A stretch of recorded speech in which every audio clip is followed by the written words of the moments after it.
दिंडोरी तालुका आणि जो पूर्ण आपला पश्चिम पट्टा आहे त्याच्यामध्ये कळवण त्याच्यासोबत सटाणा बागलाण या सर्व तालुक्यामध्ये पण पाऊस मोठ्या प्रमाणात पडणार आहे.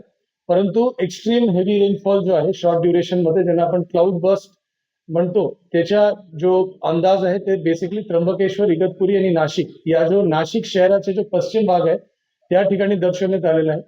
जसे जसे वेदर मॉडेल्स अजून डेव्हलप होतील आणि अजून आपल्याला हवामानचे इशारा मिळेल तशा आपल्याला अजून ऍक्युरेटली लक्षात येणार आहे की नेमकी कुठे आपल्याला जास्त लक्ष देण्याची गरज आहे. सन्मान्य मुख्यमंत्री महोदयांनी आज सकाळी जो बैठक घेतली त्याच्यामध्ये स्पष्ट निर्देश दिलेले आहे की लागणारे सर्व अनुषंगाने गोष्टीच्या नियोजन आपल्याला करायचे आहे. त्याच्या अनुषंगाने साहेबांचे दिलेल्या निर्देशानुसार खालीलप्रमाणे या ठिकाणी नियोजन करण्यात येत आहे. नंबर 1 की उद्याच्या दिवशी नाशिक शहर बघून नाशिक शहरच्या संदर्भामध्ये म्हणजे पाऊस राहणार आहे, परंतु त्याच्या जो स्थानिक नियोजन आहे नाशिक शहर महानगरपालिकाचे सन्मान्य महापौर आणि सन्मान्य मनपा आयुक्त आज करणार आहे.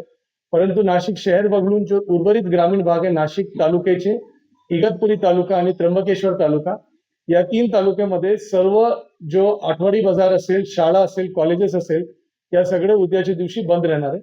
सर्व लोकांना माझी सूचना आहे, विनंती आहे की उद्या जोरात पाऊस असण्याची शक्यता असल्यामुळे सर्व शेतकरी बांधवाला पण विनंती आहे की आपण शेतात जाण्याचा विषय उद्या टाळावा. आणि कुठल्याही प्रकारच्या म्हणजे अति आवश्यक नसेल कुठल्याही प्रकारचा प्रवास उद्याचे दिवस आपण करू नये. काही रस्ते आपण बंद करणार आहे म्हणजे ज्या ठिकाणी दगड कोसळण्याची शक्यता आहे त्याची एक यादी काही वेळात PWD राष्ट्रीय महामार्ग आणि पोलीस विभागाच्या माध्यमातून ट्रॅफिक डायव्हर्जनचे काही आदेश काही वेळात आपण आपल्या समोर देणार आहे. परंतु माझी सर्व नागरिकांना शेतकऱ्यांना यही विनंती राहील की कारण नसताना आपण बाहेर पडू नये.